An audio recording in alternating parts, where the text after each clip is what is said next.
Pai do Senhor, todos os irmãos em Cristo Jesus. Eu sou o irmão Maurício, pregador, escritor e professor da escola dominical.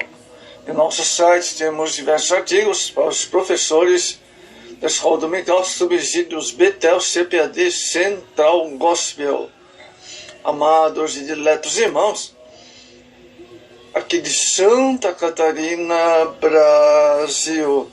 Abraço especial aos irmãos de Moçambique, Angola, Portugal, Kansas City, Massachusetts e também a comunidade brasileira de Nova York que estão nos ouvindo. Deus abençoe os irmãos de Nova York. Deus abençoe os irmãos desse Brasil tão imenso que sempre está conosco, amém? Obrigado pela oração dos irmãos, das irmãs de diversas partes do Brasil. Muito obrigado, tá? Eu agradeço de coração a oração de cada irmão, de cada irmã. Abraço, querido. Estou orando por vocês também, amém, amados? Hoje temos a temática da palavra de Deus, Efésios 4 e o verso 3. A unidade, procurando guardar a unidade do Espírito pelo vínculo da paz. Guardar a unidade no Espírito aqui, amados, não pode ser criada por nenhum ser humano.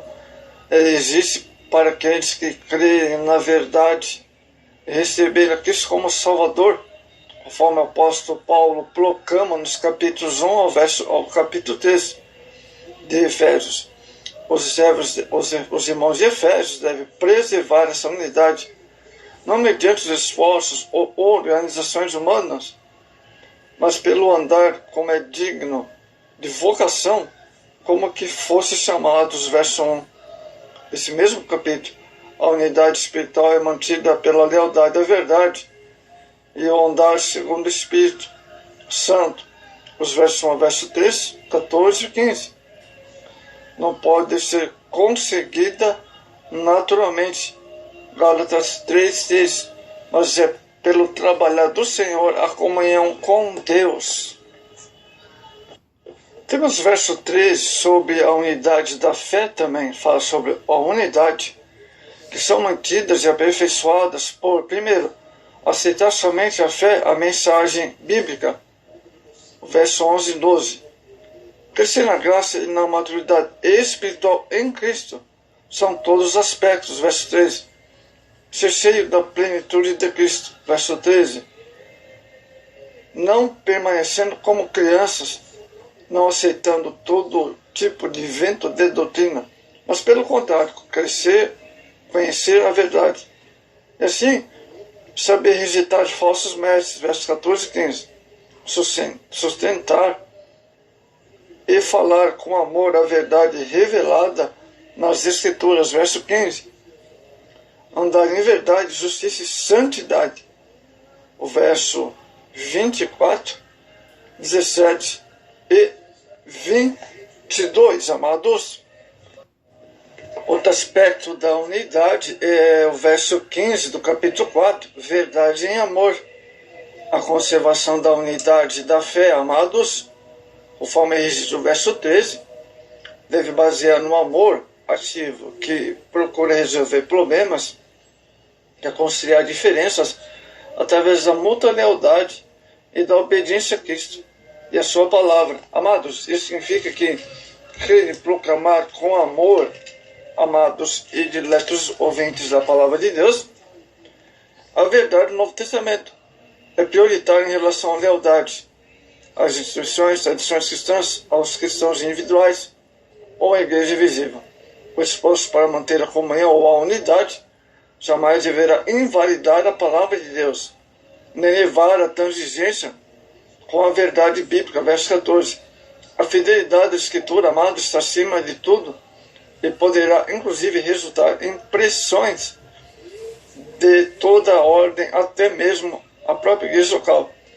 Mas, no tempo certo, Deus dará o escape necessário àquele que permanecer leal a Cristo, a verdade original do Novo Testamento. Amados, tem outro texto Atos 2:42, e preservavam na doutrina dos apóstolos, e na comunhão, no batir do pão e nas orações. Olha só. Então vemos aqui outro foco de união para confirmar sobre a unidade. É interessante que nós devemos preservar em comunhão. Atos 2:42, eles preservavam em comunhão. Em comunhão fala de união. A união entre os crentes em Jerusalém era uma coisa,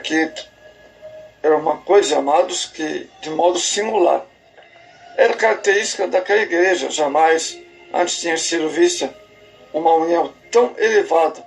Não se tratava de uma união de parentes da mesma linhagem ou descendência, ou mesmo nível social, cultural. Não. Deus havia derrubado as paredes da separação, amados, unindo a igreja, judeus e gentios. Efésios 2:4 ao verso 2, Efésios 2:14-18. Havia costumes, níveis sociais, culturas desiguais, porém, a Bíblia afirma todos os que criam estavam juntos. Atos 2:42. Preservavam, ou seja, perseveravam unânimes. Atos 2:42. Como era possível uma união tão sublime, amados, tão extraordinária, e poderá ela existir ainda hoje? Muito bem. A Bíblia diz: se andarmos à luz, como na luz está, temos comunhão uns com os outros. Carta de 1 João 7. Na luz, o homem é elevado aos seus pecados, transformados em uma nova criatura. Recebendo uma nova vida, amados, em Jesus, Colossenses 1:27, esta vida se expressa no amor de Jesus. Jesus é amor. O crente reinando, portanto, o amor, esse amor é vínculo da perfeição da união. Filipenses 2:2. Essa é a maneira que os crentes receberam um mesmo coração e o mesmo caminho. Eles são um em Cristo. Gálatas 3:28. Outro ponto importante sobre a união: a igreja é forma neotestamentária da união entre os crentes. 1 Coríntios 12:27. A comunhão entre os crentes na dispensação da graça deve ser conforme o plano de Deus, amados, ser exercida na igreja. Uma das finalidades da morte de Jesus, unir em um corpo os filhos de Deus que andavam dispersos. Através do convite, a salvação, somos chamados num só. Colossenses 3:15. A união entre os crentes, amados, tem por base a união individual de cada crente com Jesus. Nele estamos unidos. Gálatas 3:28. Sob a mesma liderança. Glória a Deus. Por isso, amados, os diferentes símbolos da igreja evidenciam esta união entre os crentes. Baseados na união com Jesus, o corpo de Cristo, Efésios 1, verso 20 ao 21, Jesus é a cabeça e os crentes estão unidos a Ele através da nova vida, que também une amados aos outros. 1 Coríntios 12:12. Temos também a expressão a casa de Deus. 1 Timóteo 3, que é outro símbolo. Jesus é a principal pedra de esquina. Efésios 2:20. Os crentes, como pedras vivas, estão colocadas no muro, formando uma casa espiritual. 1 Pedro 2:4. Temos outra expressão também sobre a união.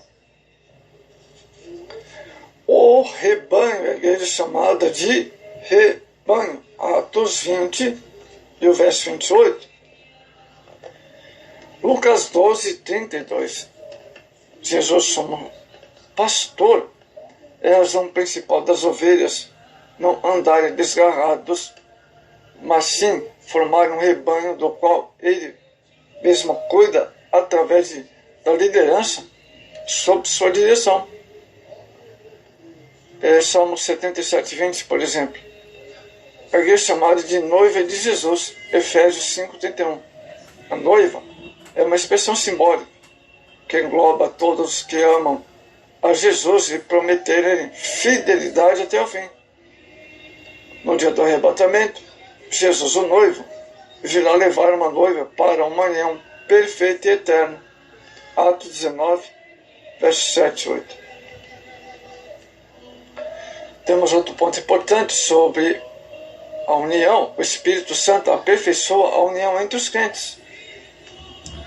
Os crentes de Jerusalém perseveravam unânimes, Atos 2:46, através de uma renovada experiência do Espírito Santo, Atos 4:31, alcançavam um grau ainda mais elevado dessa união.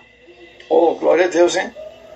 A Bíblia diz que era um coração e a alma dos que criam, Atos 4:31. Coisa maravilhosa, amados. É como Jesus falou, perfeito em unidade. João 17:23. O rei Davi também era profeta. Atos 2:30. Teve uma visão sobre esta união. Ele enviou o sumo sacerdote, de cuja cabeça manava o santo óleo para todo o seu corpo, até a hora dos seus vestidos. Pela interpretação que recebera, ele exclamou, quão bom, suave, é que os irmãos vivem em união. Salmo 136. O que ele viu foi exatamente, amados, o que acontece numa igreja quando o óleo do Espírito Santo desce do céu para a sua igreja, que assim usufruiu uma união perfeita e suave. Glória a Deus, né? De maneira que o Espírito Santo aperfeiçoa a união entre os crentes. Vamos ver que maneira que é essa. Ele faz dando vitória na sua luta contra a carne. Gálatas 5:16. O inimigo procura seduzir o crente para que ele dê ocasião à carne. Se o crente descuidar de sua renovação espiritual pela oração, o seu domínio sobre a carne poderá ruir. Quando a carne se manifesta, suas obras tornam-se uma ameaça à união. O Espírito Santo, porém, quer dar vitória a todos e glorificando assim Jesus, promovendo uma verdadeira união dos cristãos. Um só corpo, um só Espírito, uma só esperança, um só Senhor, uma só fé, um só batismo, um só Deus. Efésios 4, versos 3 ao 6. Assim o crente fica cheio da plenitude de Deus e se aproxima da estatura completa de Cristo. Efésios 4:3. Olha só a importância da união, hein? Os frutos do Espírito Santo, amados, começam a aparecer, promovendo atitudes unificantes. Glória a Deus. A ceia renova a união que os crentes possuem em Jesus. 1 Coríntios 10, 16 e 17.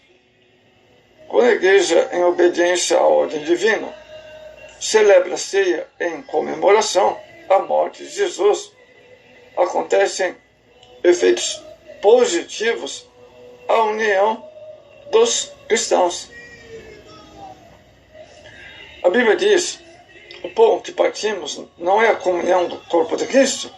Uma pergunta, vamos responder, porque nós, sendo muitos, somos um só pão, é um só corpo, mas todos participamos do mesmo pão. Que ilustração maravilhosa, amado. Jesus é o pão da vida. João 6,35. Quando ele foi partido ao morrer na de cruz do Calvário. Ele foi por nós, individualmente, o mesmo Jesus que morreu por mim. Morreu também pelo meu irmão. Na celebração da ceia, os crentes unidos participam do mesmo pão.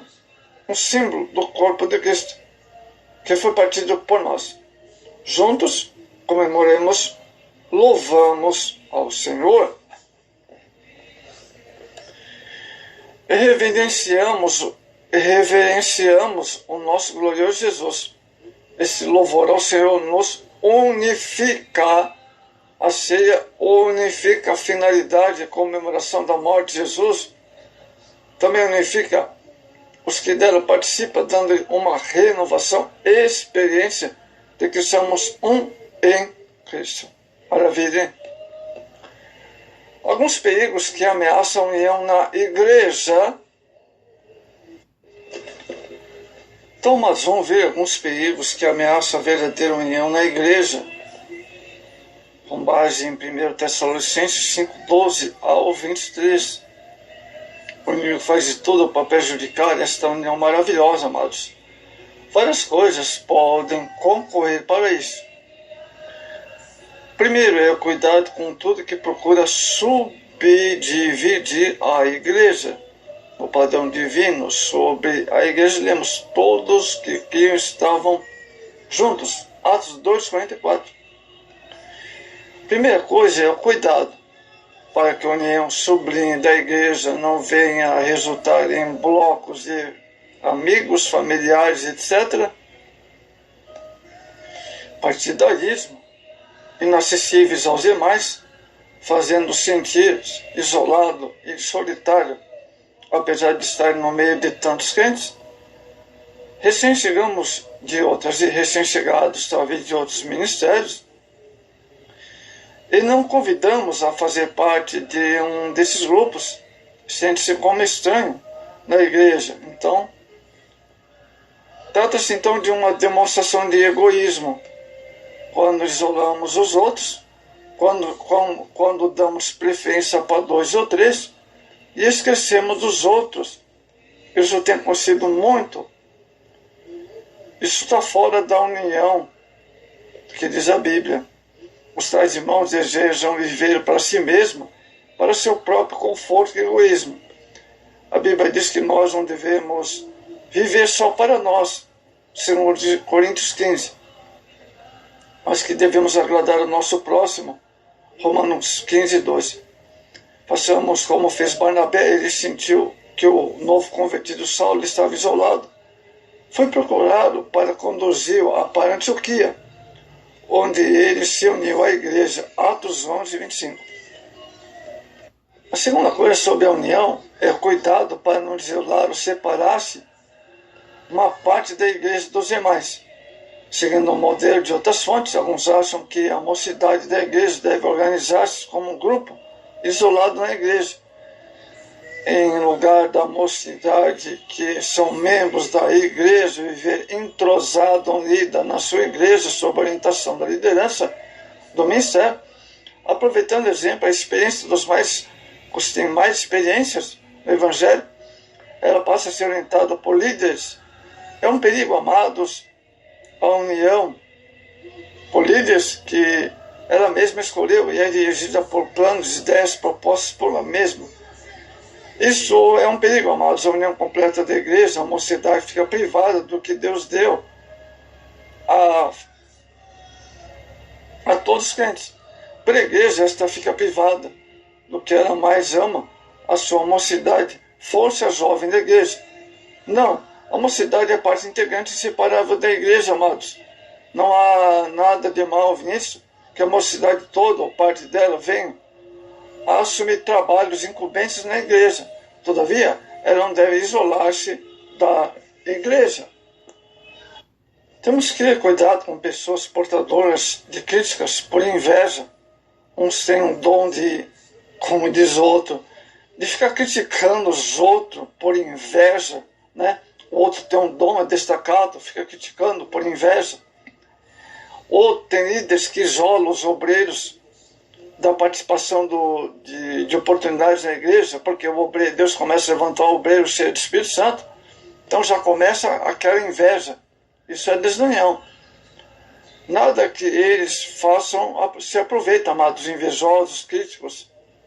A Bíblia ensina que devemos reconhecer os que lideram sobre nós, tendo estima e amor.